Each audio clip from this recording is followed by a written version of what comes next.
Hello anime lovers, स्वागत है आपका आरजी मनवा पर। और आज हम देखेंगे डैंडडों के एपिसोड नंबर 3 को। अगर आपने इसके पिछले धमाकेदार एपिसोड नहीं देखे हैं तो पहले उन्हें ज़रूर देख लीजिए। तो चलिए जानते हैं इसकी आगे की कहानी को बिना किसी देरी के। अब तक हमने देखा कि मोमो ओकारून को अपने घर ले आती है, जहाँ पर एक एलियन इन दोनों पर हमला कर देता है। मोमो अपनी अकल लगाकर आखिर में इस एलियन को मार देती है, लेकिन फिर वो बेहोश हो जाती है और उसके बेहोश होने की वजह से ओकारून का कर्स आउट ऑफ कंट्रोल हो जाता है और वो टर्बो ग्रैनी में ट्रांसफॉर्म हो जाता है। इसके बाद हम एक टीवी प्रोग्राम को देखते हैं जिसमें सेंटा दोदोरिया नाम की साइकिक आई होती है, जो कि यहाँ पर एक सेलिब्रिटी का चेहरा देख उसकी लाइफ के बारे में बताती है। जैसे कि उसकी एज 27 साल है, उसकी एक बीवी और बच्चा है और उसे करी पसंद है। लेकिन उसकी सारी बातें गलत निकलती है, क्योंकि वो सेलिब्रिटी बताता है कि वो तो बस 20 साल का है, वो अभी सिंगल है और उसे रामेन पसंद है। प्रोग्राम खत्म होने के बाद यहाँ के मैनेजर सोच रहे थे कि ये साइकिक इतनी गलत कैसे हो सकती है। कोई बच्चा भी उस सेलिब्रिटी को देखकर बता देगा कि वो 20 साल का है और उसके बीवी बच्चे होने का तो सवाल ही नहीं है। वो साइकिक अब एक टैक्सी में बैठकर अपने घर जाने लगती है। टैक्सी ड्राइवर साइकिक को देखते ही पहचान जाता है कि ये तो सेंटा दोडोरिया है। उसने उसे टीवी पर देखा था। वो पूछता है कि क्या उसके पास सच में साइकिक पावर्स हैं। साइकिक ड्राइवर से कहती है कि कार रोक दो, उसे यहीं पर उतरना है। ड्राइवर को लगता है कि शायद वो उसकी बात सुनकर नाराज़ हो गई है, लेकिन वो उससे कहती है कि अगर मरना नहीं चाहते तो तुरंत यहाँ से निकल जाओ। इधर ओकारून टर्बो ग्रैनी में बदल गया था। ग्रैनी अब मोमो की टांग उठाकर उसे खाने ही वाली थी, लेकिन अचानक ही उसे एक कील आकर लगती है और वो नदी में जा गिरती है। ये अटैक उसी साइकिक लेडी ने किया था और अब हमें पता चलता है कि ये कोई और नहीं बल्कि मोमो की दादी है और इसका असली नाम सेइको है। सेइको को लगा था कि उसकी पोती फिर से किसी आवारा लड़के को घर ले आई है, लेकिन ये तो एक मॉन्स्टर है। टर्बो ग्रैनी अब सेइको के सामने से गायब होकर उस पर पीछे से हमला करने की कोशिश करती है, लेकिन सेइको को लगा ही था कि ग्रैनी उस पर पीछे से वार करेगी और उसने ग्रैनी के लिए एक जाल बिछाया हुआ था जिसमें वो फंस गई है।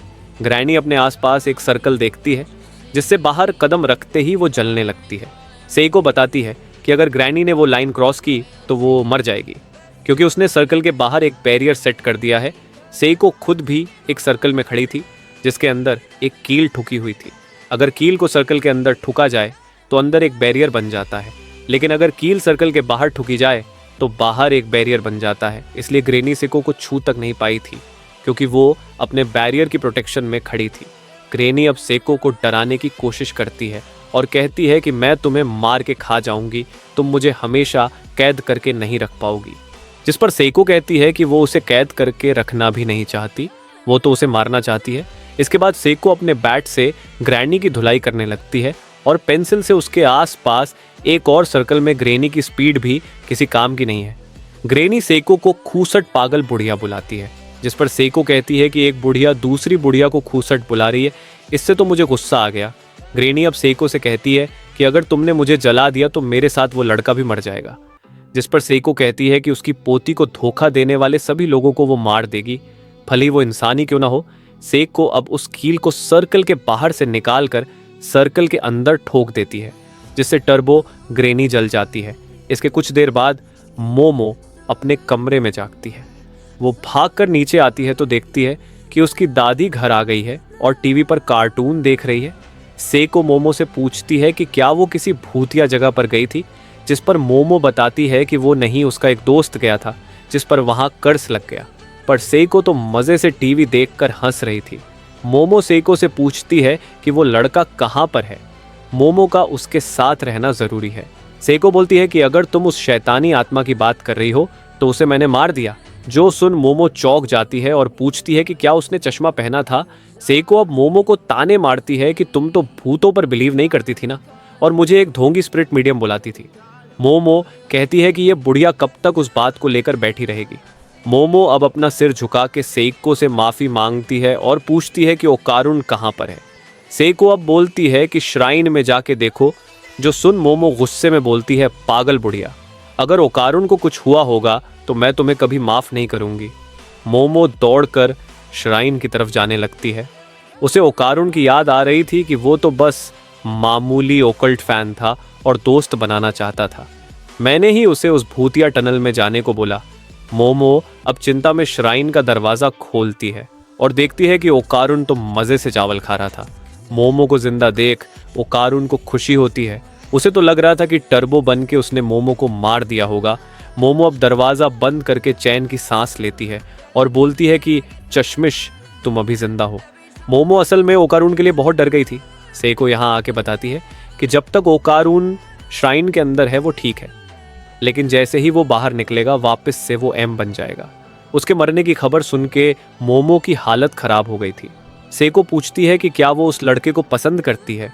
मोमो कहती है कि बिल्कुल नहीं, टर्बो ग्रेनी ने इसका केला चुरा लिया है और जब तक उसके पास केला है इसका कर्ज नहीं हटेगा। इसकी जिम्मेदार मोमो है, इसलिए वो उसकी मदद करना चाहती है। मोमो ये भी बताती है कि वो अब साइकिक पावर्स यूज़ कर सकती है। वो एक यूएफओ में फंस गई थी और वहाँ उसने अपनी पावर अनलॉक कर ली। ये सुन सेइको बोलती है कि यूएफओ जैसा कुछ नहीं होता। मोमो कहती है कि कल तक मैं भी यही बोला करती थी। सेइको अब बताती है कि टर्बो ग्रैनी बहुत खतरनाक है। पुराने समय में उसे 100 किलो की ग्रैनी भी कहा जाता था और उसने पूरे देश में डर फैलाया हुआ था।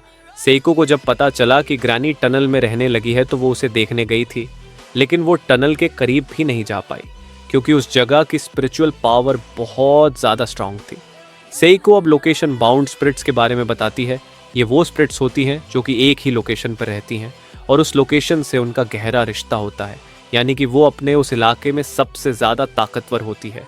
और ऐसी ही एक लोकेशन बाउंड स्पिरिट सेइको को उस टनल के अंदर मिली थी। इसका मतलब है कि टर्बो ग्रेनी और लोकेशन बाउंड स्पिरिट आपस में मिले हुए हैं और उनसे लड़ना नामुमकिन है। इसलिए सेइको मोमो से कहती है कि इस लड़के को भूल जाओ और अपनी नॉर्मल जिंदगी में लौट जाओ। मोमो अब सोचती है कि उसकी जगह कैन ताकाकुरा होता तो क्या करता। वो जब भी किसी फैसले को नहीं ले पाती तो वो कैन ताकाकुरा की तरह सोचती है, और अगर कैन मोमो की जगह होता तो वो ओकारुन की मदद जरूर करता और मोमो भी यही करेगी। सेइको फिर से मोमो को चिढ़ाने लगती है कि पगली, तुम्हें तो प्यार हो गया, जिस पर मोमो कहती है कि अरे मैं एक्टर कैन ताकाकुरा की बात कर रही थी। सेइको अब कहती है कि ग्रेनी को हराना है तो उसके साथ पकड़म पकड़ाई खेलो। उसे अपनी स्पीड पर बहुत घमंड है। अगर तुम उसे पकड़म पकड़ाई का चैलेंज करोगी तो वो ज़रूर मान जाएगी। अब उस लोकेशन बेजड स्प्रिट का इलाका ये पूरा शहर है, तो इन्हें ग्रेनी को भगाते हुए शहर के बाहर लाना होगा। तब वो थोड़ी कमज़ोर हो पाएगी और फिर शायद तुम उसे हरा पाओगी। मोमो अब पूछती है कि जैसा बैरियर उन्होंने अपने घर पर लगाया हुआ है वैसा वो टनल के बाहर नहीं लगा सकते क्या? सेइको बताती है कि तालिस्मान को उनकी पावर उस जगह के देवता से मिलती है और हर जगह के देवता अलग अलग होते हैं। तो जैसे ही सेइको अपने शहर से बाहर जाएगी वो ये पावर्स यूज़ नहीं कर सकती, यानी कि ये शहर सेइको का इलाका है। इसलिए ग्रेनी को हराने का एक ही रास्ता है, उसके साथ पकड़म पकड़ाई खेलना। अगर ओकारुन आज से ही ट्रेनिंग शुरू करे तो ग्रेनी जितना तेज तो भाग ही लेगा। ओकारुन बोलता है कि चलो, किसी को तो याद आया कि मैं भी यही हूँ। मोमो कहती है कि ओकारुन में बिल्कुल भी स्टेमिना नहीं है और मोमो को हमेशा उसके पास रहना पड़ेगा, तभी उसका कर्ज कंट्रोल में होगा। जिस पर सेइको ओकारुन से कहती है कि मोमो को अपने कंधे पर उठा लेना। ओकारुन कहता है कि कर्ज मोड में भी उसकी ताकत बस डबल होती है। जिस पर सेइको बोलती है कि आज से ही जिम शुरू कर दो और हर एक्सरसाइज 100 बार करो। वहीं मोमो को भी अपनी साइकिक पावर बढ़ानी होगी। इसके अलावा सेइको उनकी और कोई हेल्प नहीं कर सकती।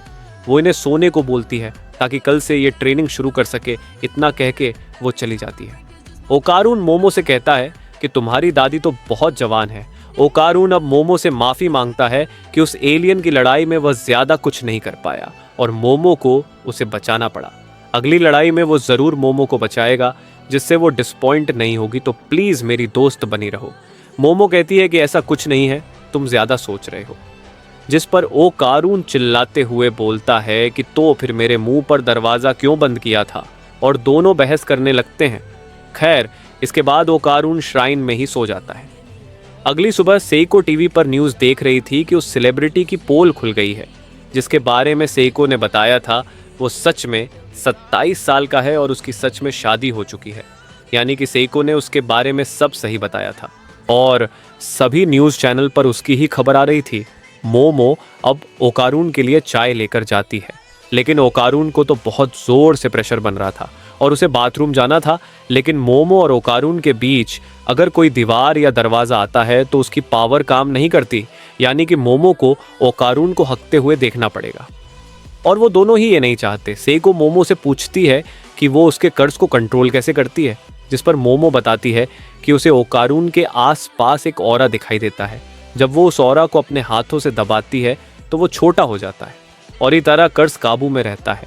सभी में किसी न किसी तरह का ऑरा होता है। वह पौधों और पत्थर घरों में भी ऑरा देखती है और उन्हीं ऑरा को पकड़कर वो इधर उधर कर सकती है। लेकिन सिर्फ एक छोटे एरिया में। मोमो आगे कहती है कि जब ये पावर उसके अंदर जागी थी तब ये कहीं ज़्यादा शक्तिशाली थी, जैसे वो जो चाहे कर सकती है।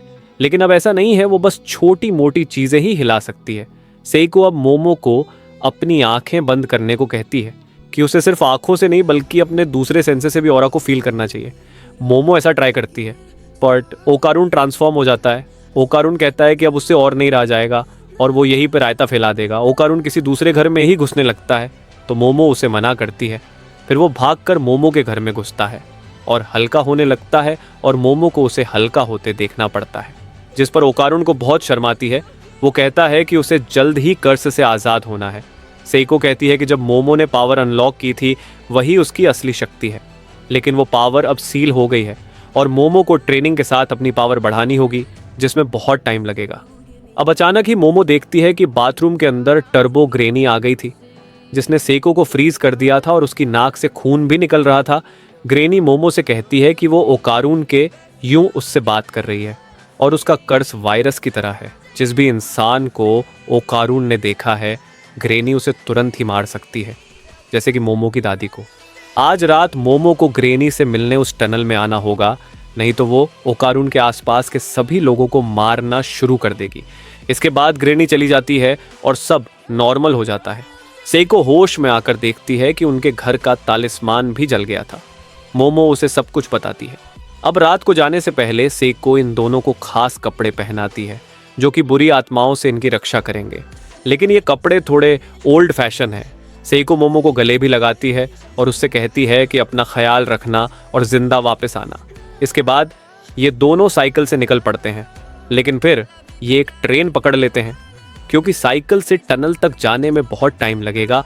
मोमो टर्बो ग्रेनी पर बहुत गुस्सा थी क्योंकि उसने मोमो की दादी को मारने की धमकी दी थी और वो मार मार के उसका भर्ता बना देगी। इसके बाद मोमो ट्रेन में कपड़े बदलकर मॉडर्न कपड़े पहन लेती है और अब वो टर्बो ग्रेनी से लड़ने को तैयार थी।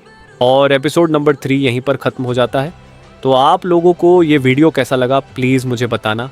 आप लोगों को अच्छा लगा है तो प्लीज़ सब्सक्राइब कर देना और हाँ, उसके साथ लाइक्स एंड कमेंट भी कर देना।